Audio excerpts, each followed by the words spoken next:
Bangladesh, a land born from tragedy, drenched in resilience and filled with untapped promise. On paper, this country should have been a powerhouse. It has the ingredients every economist dreams of: strategic trade routes, access to oil, a young and eager workforce, and a surprisingly low debt ratio. And yet, Bangladesh still sits among the world's least developed nations. How can a country blessed with so much potential still struggle to rise? Why did its economic engine stall before it ever truly started? And most importantly, can Bangladesh still rewrite its destiny? Today, we peel back the layers of history, politics, and economics to uncover the truth. Because behind every struggling nation lies a story of decisions, some brilliant, some disastrous, that shaped what it is today. This is the story of Bangladesh, the nation that could have been a giant. Bangladesh's story begins not in wealth, but in chaos. In 1970, one of the deadliest cyclones in human history, the Bola cyclone, tore through the land, killing over 500,000 people.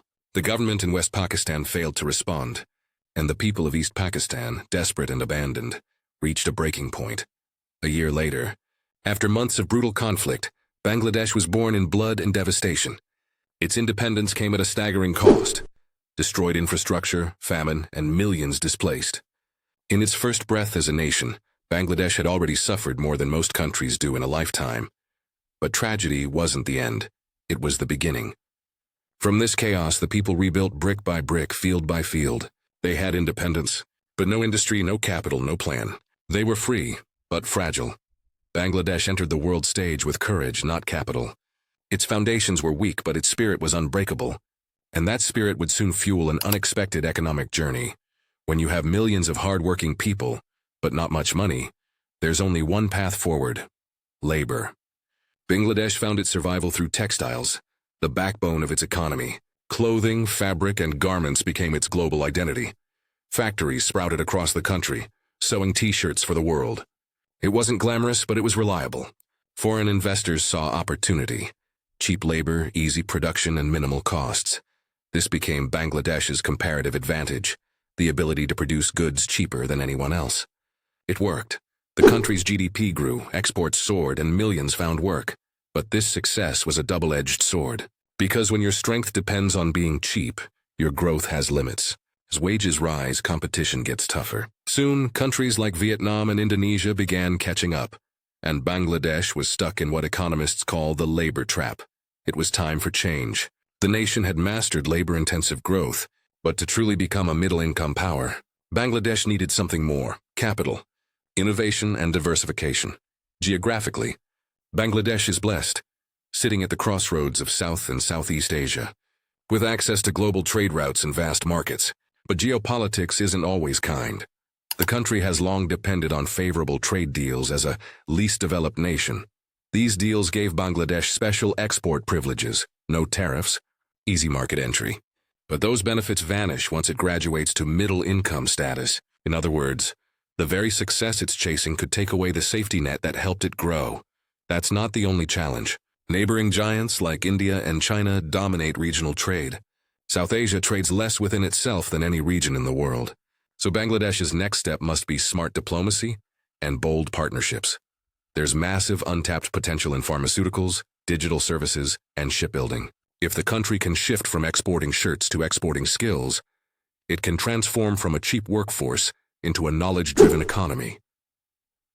Bangladesh stands at a crossroads. One road leads to stagnation, the other to transformation. Here's something most people don't realize. A huge part of Bangladesh's economy runs not on exports, but on remittances. Millions of Bangladeshi workers live abroad, in the Middle East, Europe, and Asia, sending money home every month. Those dollars and euros keep the economy stable, fund families, and strengthen its foreign reserves. In fact, remittances are often what prevent Bangladesh from falling into debt crises like other developing nations.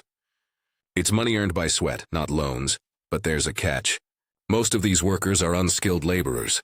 To sustain growth, Bangladesh must upskill its workforce, sending trained engineers, technicians, and professionals abroad. That shift would increase income per worker and create ripple effects back home. Better education, stronger technology, and higher investment.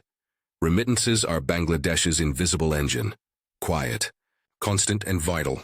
But even engines need maintenance. If the country doesn't modernize its labor exports, this lifeline could dry up. 50 years after independence, Bangladesh stands at the edge of transformation. Its GDP is rising, its cities are growing, and its people are more connected than ever. But challenges remain. Corruption, unreliable data, and fragile infrastructure. The government's economic reports often conflict, creating confusion for investors and policymakers. Without transparency, foreign capital stays cautious. And that's something Bangladesh can't afford. Yet, there's hope. If the nation can clean up its data, diversify its exports, and embrace innovation, it can become one of Asia's most promising economies.